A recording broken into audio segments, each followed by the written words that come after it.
우리가 흔히 포기하면 진다 이런 말을 많이 합니다. 그래서 특히 스포츠, 운동 경기에서 일방적으로 지는 것 같아도 포기하지 않고 끝까지 버티다가 역전하는 경우들도 많이 볼 수 있습니다. 그래서 결국 포기하지 않는 것이 중요한데 이길 수도 있었는데 괜히 포기해서 지고 마는 경우가 있습니다. 그것은 비단 스포츠나 우리 일상의 삶에서뿐만 아니라 우리 영적인 신앙생활을 할 때도 마찬가지입니다. 우리가 포기하지 않고 끝까지 기도하면 하나님께서 하나님의 때에 하나님의 방법으로 반드시 응답하실 텐데 우리가 중간에 그냥 이렇게 포기하는 경우가 많이 있습니다. 왜 포기하면 지는 것을 알면서도 포기하는 그 이유가 혹시 무엇입니까? 우리 삶 가운데 혹시 그런 적은 없었습니까? 이제 안 되겠다 하고 기도가 뭐 무슨 소용이 있어 하고 그런 때도 있었을지 모르겠습니다. 포기하는 이유를 우리가 가만히 생각해 보면 첫째는 이게 조급해서 그렇습니다. 조급해서 그냥 조급한 사람 특히 바로 이렇게 하면 돼야 되는데 안 되니까 포기하는 것이죠.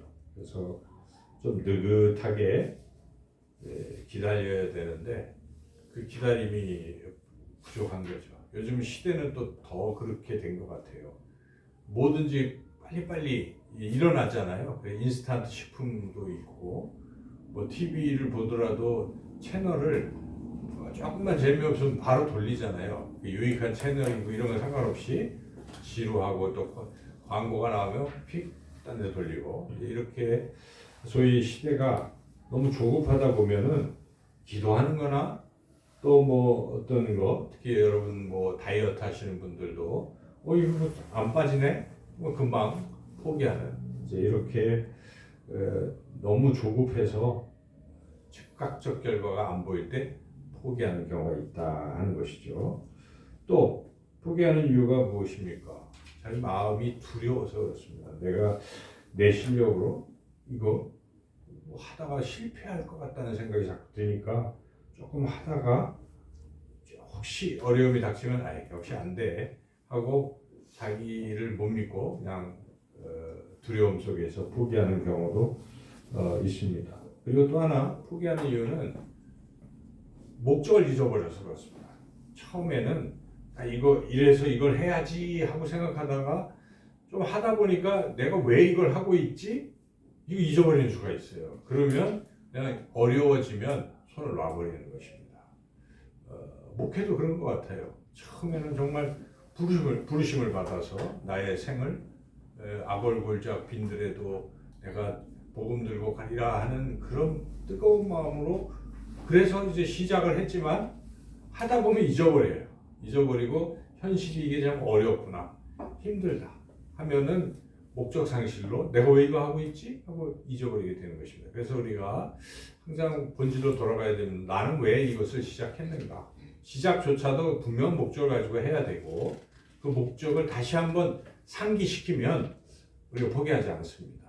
그래서 이 목적을 다시 한번 생각해 보는 것도 필요할 것입니다. 그리고 우리가 이제 포기하는 것은 그런 거 다 됐는데도 너무 하다 보면 힘들 수가 있어요. 육체적으로나 정신적으로나. 그러면 이렇게 또 포기할 수도 있는데 바로 그 순간에 또 한 번 더 해야 되는 것이죠. 오늘 이제 우리가 본문 말씀을 읽었는데 여기에 나오는 과부를 생각해 보면 계속 졸라대는 일이 쉽겠습니까? 그리고 그 재판관이 받아들이지도 않고 계속 거절하고 했을 텐데 너무 지쳤을지도 모르는데 그래도 하는 거죠. 그러니까 우리가 탈진됐다고 하더라도 해야 되는 것입니다. 그리고 이제 또 포기하는 또 다른 이유는 나 혼자서 한다는 그 고립감, 외로움이 생기면 포기할 수 있어요. 특히 교회 봉사할 때 우리가 그러잖아요. 열심히 했는데 나중에 하다 보니까 나만 이거 혼자 청소하나? 나만 또 혼자 이거 뭐 밥봉사하나 뭐 이런 순간들이 오잖아요. 그러면 그때 야 하고 놓을 수 있어요. 그래서 그런 외로움, 고립감 이런 것들도 포기하는 요소가 될 수 있다 하는 것입니다. 그런데 이런 모든 이유들 말고도 굉장히 중요한 이유가 하나 있습니다. 오늘 본문 말씀과 연관된 것인데 그것은 세상 전체의 불의함인 것입니다. 불의함. 이제 우리가 세상이 불의하다 그런 걸 느끼긴 하잖아요. 그런데 그 불의함에 우리가 이제 정의롭고 공의롭게 되기를 생각하면서 기도를 시작을 하는데 이게 뭐 해도 잘 결과가 안 보이고 그러면 포기할 수가 있어요. 불의함이 너무 크니까 도저히 안 변할 것 같으니까. 우리가 기도를 오랫동안 해온 기도들이 기도 제목에 있지 않습니까? 러시아가 우크라이나를 침공했잖아요. 러시아의 잘못이죠. 러시아가 일방적으로 침공을 해서 그 뒤로 이제 전쟁이 붙고 불리하면은 막 이 우크라이나의 민간 시설을 막 폭격하잖아요. 폭격하고 또 겨울쯤 됐을 때는 난방하는 쪽을 폭격을 하니까 우크라이나 사람들이 막 견디기 힘들고 뭐 그런 식으로 좀 비열하게 민간인들 이렇게 폭격하는 그런 일들을 하는 것을 지금 3년 반 동안 지속하고 있어요. 지금도 아직 전쟁이 끝나지 않는 거. 우리 기도로 시작을 했잖아요. 러시아가 물러나고 전쟁이 그만되기를 우리 기도했지만 아직도 그게 안 되는 그런 걸 보면서 안 되나 하고 포기할 수 있다는 것이죠. 불의함이 너무 크다 보면 그런 생각이 들 때도 있습니다. 그래서 거기에 지금 피해가 사실 굉장히 큰 거예요. 우크라이나 사람들을 여러분 생각해 보면 거기 난민이 한 1,000만 명 되는 거예요. 자기 나라에서 못 살고 여기저기. 그리고 러시아가 얼마나 그런 비윤리적인 일을 벌였냐면 아동 같은 우크라이나에 그런 막 한 수만 명을 강제로 데려갔어요. 그러니까 생이별을 하게 된 것이잖아요. 이제 그런 일들 이런 것들을 보면서 이 불의함을 우리가 그냥 내일 아니니까 방관하면 안 되는 것입니다. 그리스도인은 불의함이 하나님의 정의와 공의가 있기를 바라는 마음으로 기도할 의무가 있고 책임이 있습니다. 그걸 안 하면 자기만 생각하는 것은 안 되는 것이죠. 저는 이게 우리가 개인적으로 하는 선한 일들보다는 어찌 보면 구조적인 개선을 통해서 많은 일들이 일어날 수 있다고 봐요. 그러니까 대통령이 바뀌고 나라의 어떤 정책들이 바뀌면 가난하고 헐벗고 굶주린 사람들이 많이 구제를 받을 수가 있습니다. 전쟁도 안 일어날 수가 있는 거죠. 그러나 그러한 어떤 것들이 잘못되면 애꿎게 백성들이 그 괴로움을 겪는 것입니다. 이걸 구조적인 어떤 불의 이거에 대해서 그리스도인들이 침묵하면 안 됩니다. 하나님께서 우리 그리스도인들에게 원하시는 것은 이 세상이 하나님의 나라 되는 걸로 만들어가는 걸 원하시는 거예요. 하나님의 나라가 무엇입니까? 평화와 정의와 공의가 강물처럼 흐르는 것이 하나님의 나라입니다. 그래서 우리는 그런 것들에 무심해서도 안 되고 세상에 이런 지구촌에서 일어나는 일들에 관심을 가져야 됩니다. 우리가 뉴스에서 간간히 나오기도 하지만 혹시 뭐 인터넷으로 소식을 본다면 세계 소식을 좀 볼 필요도 있어요. 그럼 거기에 뭔 일이 일어나는지가 자세히 나오는데 예를 들면 여러분 수단에서 어떤 일이 일어나는지 잘 모를 수 있잖아요. 매스컴에서도 얘기 안 합니다. 그런데 2년 반 전에 그 수단 내에 내전이 일어났습니다. 그래서 반란군과 정부군이 싸우는데 이 사람들이 상대방 진영의 민간인을 학살하는 거예요. 그런 식으로 해가지고 지금 거기 지금 불과 2년 반밖에 안 됐는데 15만 명이 죽었습니다. 민간인들이. 그리고 거기는 우크라이나 러시아 전쟁보다 더 많은 난민이 발생했어요. 1,500만 명이 그 인근 아프리카 지역으로 다 이렇게 뿔뿔이 흩어져서 살아야 되는 이제 그러한 비극이 지금도 일어나고 있는 것이죠. 이제 우리가 이런 일들, 지구촌에서 일어나는 이런 일들에 너무 무심하는 것은 우리가 어떻게 할 수는 없지만 기도할 수가 있잖아요. 우리는. 그래서 이러한 기도를 우리 기도 제목에 넣고 끊임없이 세계의 이런 평화를 위해서 우리가 기도해야 됩니다. 우리가 이제 최근에는 하나님의 은혜 가운데에 그 가자 지구가 좀 평화를 찾는 듯 하고 있어요. 아직 확실치는 않지만. 근데 그 전까지의 일들은 거기도 만행을 저지른 것입니다. 이스라엘이 물론 이쪽에서 먼저 침공을 하긴 했지만 그것을 이제 응징하는 차원에서 애꿎은 그 하마스 뭐 말고 이 국민들, 팔레스타인 국민들을 거의 도륙하다시피 했던 것이죠. 그 아동, 민간인, 폭격을 막 그런 데를 주로 하고 그리고 그래서 세계 각지에서 거기가 너무 불쌍하잖아요.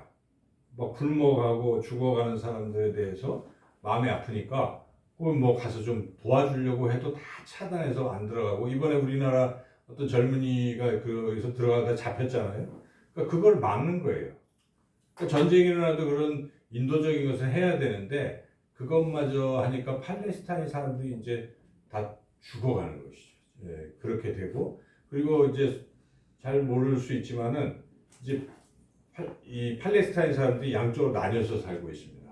지금 이제 이 서쪽 지역에 지금 그렇게 가자 지구가 있지만 저쪽에 동쪽 지구에도 팔레스타인 사람들이 살고 있어요. 그런데 거기는 전쟁은 지금 안 하고 있지만 어떤 일이 벌어지고 있냐면 이스라엘 사람들을 거기다가 정착을 시키는 거예요. 그 정착민이 그 사람들을 무자비하게 지금 그렇게 하는 일들이 계속 벌어지고 있는.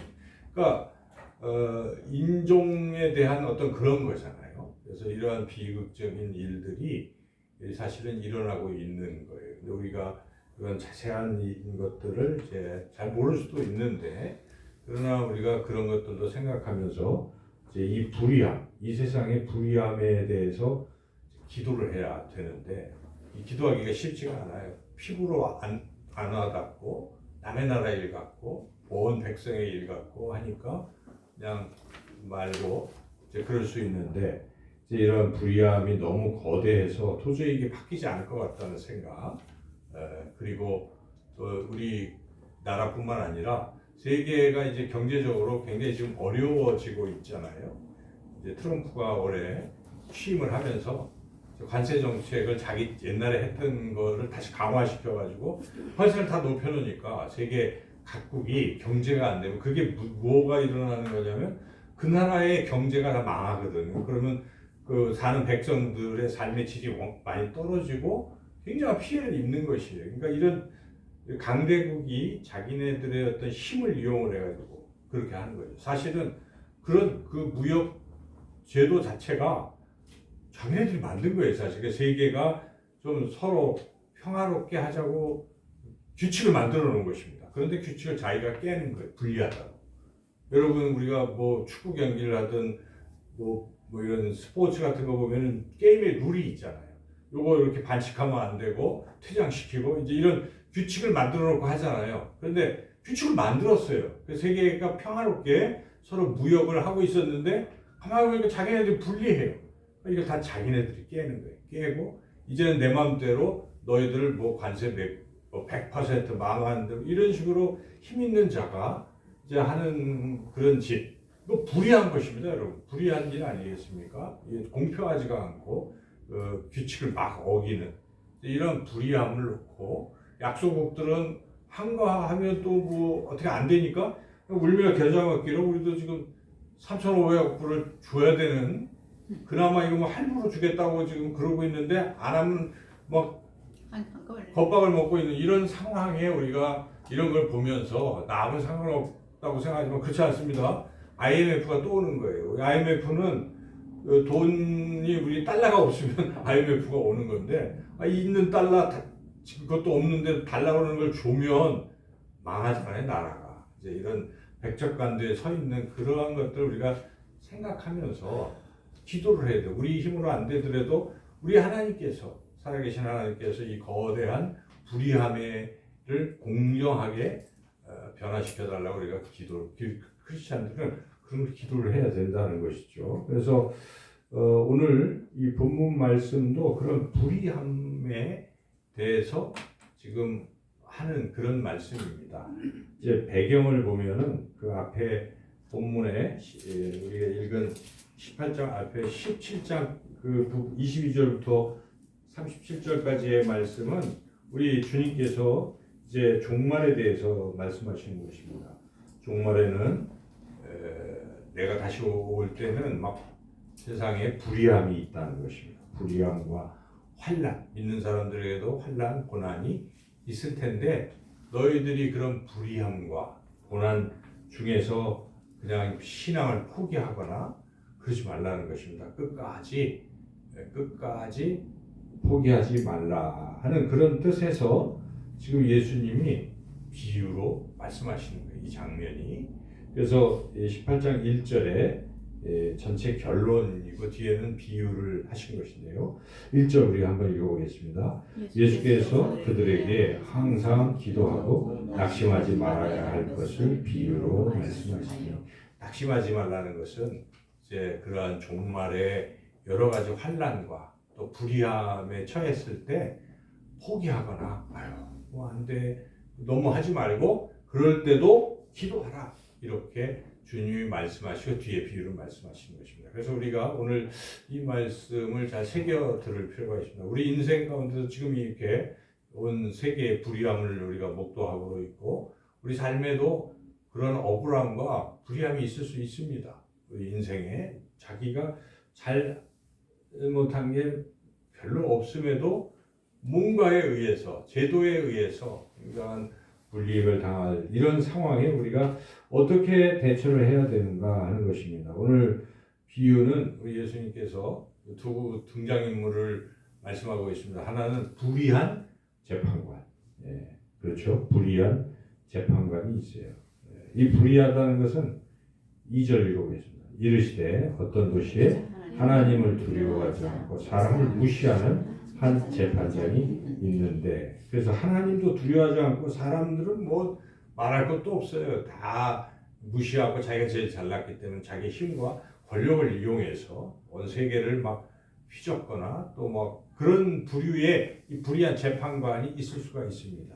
그런데 예수님은 비유에서 이 반대되는 사람은 너무너무 연약한 사람을 또 여기다가 대조적으로 도저히 항거할 수 없는, 이 불의한 세력에 항거할 수 없는 그런 사람을 등장을 시키는데, 그 사람 누구입니까? 그 사람 3절도 한번 읽어보겠습니다. 그 도시에 한 과부가 있어 자주 그에게 가서 내 원수에 대한 나의 원한을 풀어주소서 하되, 그 도시 한 과부가, 당시의 과부는 원래 생계 능력이 없습니다. 과부는, 그렇죠, 그 시절에 여성이 막 직업을 갖고 한다는 것은 거의 불가능하니까. 근데 남편이 가장이었는데 남편이 없어요. 죽은 거니까 혼자서 산다는 건 굉장히 힘들겠죠. 그런 아주 연약한 한 과부가 있어서 이걸 보면은 게임이 안 될 것 같지 않습니까? 세상에 권력을 쥔 불의한 재판장과 아주 연약한 과부가, 상대가 다윗과 골리앗처럼 싸움이 안 될 것 같은 이런 상황인데 됐단 말이죠. 어떻게 해서 됐는가? 바로 이 여인의 그 끈기, 포기하지 않는 그것 때문에 그렇다 하는 것을 예수님이 말씀하신 거예요. 그래서 여기에 3절에 보면은 그 도시 한 과부가 있어서 이 과부가 한 행동의 핵심은 여기 자주라는 말에 다 들어있어요. 자주. 그러니까 원한을 풀어달라고 한 번은 할 수 있겠죠. 그런데 뭐 거들떠보지도 않고 하는데 이걸 자주, 안 돼도 계속 포기하지 않고 자주 할 수 있는 게 중요하다. 우리가 기도를 멈출 수가 있잖아요. 해도 안 되니까 중간에 멈출 수가 있지만 도저히 응답이 안 되는 어떤 기도의 제목도 우리가 다 있잖아요. 그런데 포기하지 말아야 돼요. 이거 안 되니까 거기서 딱 내려놓으면 더 이상 안 되는 겁니다. 그래서 이 한 과부를 우리가 늘 생각하면서 포기하지 않는 것입니다. 기도 제목, 하나님의 뜻 가운데 있는 내 자녀들이 바른 길로 돌아서게 해도 이거 바른 거 아니에요, 그죠? 하나님을 경외하는 사람으로 이런 기도의 제목들, 또 예수님 아직 안 믿는 자녀들이 예수 믿게 해달라는 것은 하나님 너무 기뻐하시는 하나님의 뜻입니다. 근데 아직 안 이루어졌다고 우리가 그 기도를 포기하고 있으면 안 된다는 것입니다. 여기에 이 과부처럼 자주 계속 하는 것이 날마다 기도의 첫 번째 제목에 딱 올려놓고 아직 안 이루어졌지만 하나님 이걸 꼭 들어주세요 하고 우리가 기도해야 되는 것입니다. 이 과부가 그렇게 했다는 것입니다. 그렇게 하니까 이 재판장이 처음엔 들어줄 생각도 없었는데 듣지도 않고 뭐 그러다가 결정적으로 들어주게 되는 계기가 있어요. 그 계기가 5절인데 5절 한번 읽어보겠습니다. 이 과부가 나를 번거롭게 하니 내가 그 원한을 풀어주리라. 그렇지 않으면 늘 와서 나를 괴롭게 하리라 하였느니라.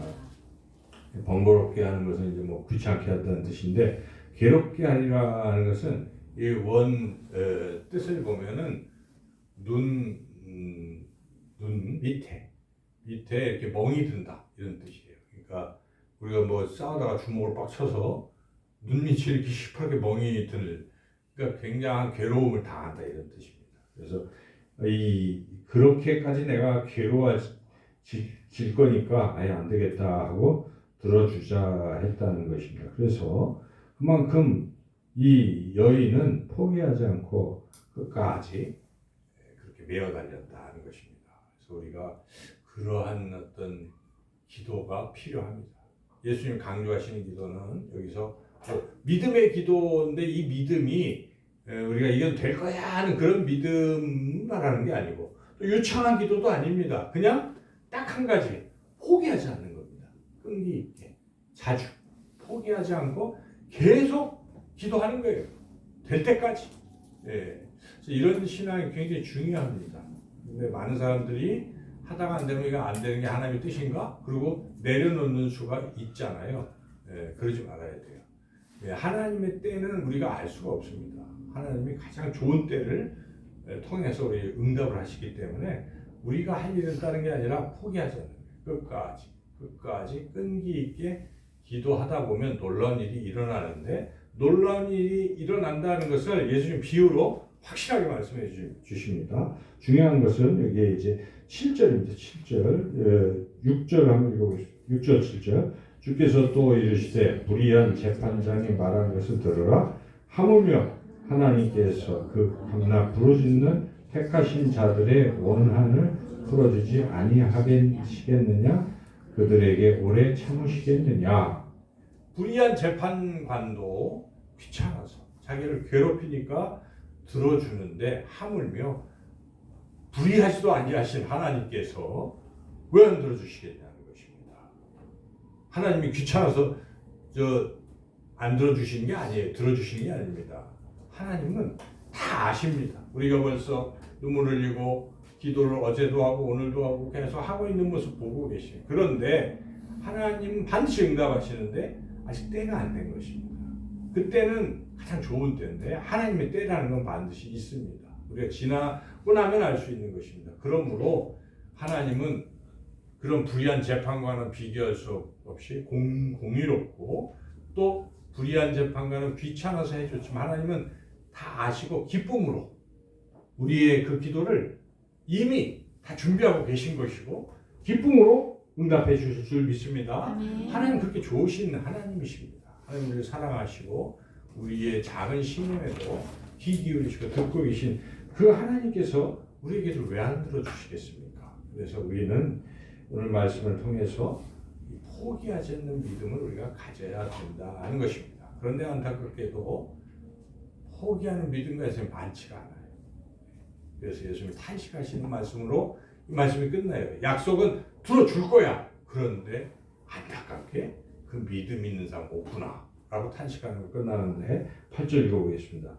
내가 너에게 이르노니 속히 그 원한을 풀어주시리라. 그러나 인자가 올 때에 세상에서 믿음을 보겠느냐 하시니라.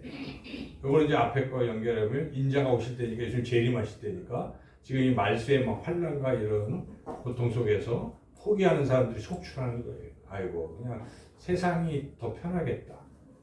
보이지도 않는데 주님 오실 것도 아닌데 그냥 세상에서 잘 먹고 잘 살자. 그리고 세상의 사탄의 권력에 그냥 붙어버리고 신앙을 포기하는 사람들이 많아질 수가 있는 때인데, 그러나 그렇게 끝까지 믿음을 지키고 끝까지 기도할 수 있는 사람을 보기가 그렇게 쉽지는 않다. 인자가 올 때에 세상에서 믿음을 보겠느냐. 주님의 이 마지막 탄식은 경고에도 같은 것입니다. 우리가 이 믿음 포기하지 말자. 어떤 일도 포기하지 말고 저와 여러분이 기도해서 하나님의 때에 응답받는 그러한 귀한 하나님의 역사를 체험하시기를 주님의 이름으로 축원합니다. 하나님, 참으로 포기하려고 한 때가 참 많습니다. 기도를 멈출 때도 많았습니다. 하나님 용서해 주시고 우리가 끝까지 포기하지 않고 기도하는 기도의 사람들이 되게 하여 주시옵소서.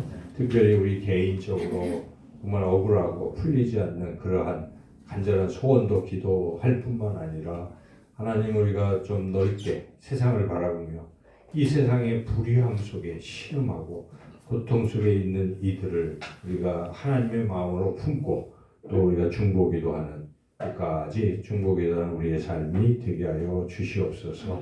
예수님의 이름으로 기도드리옵나이다. 아멘.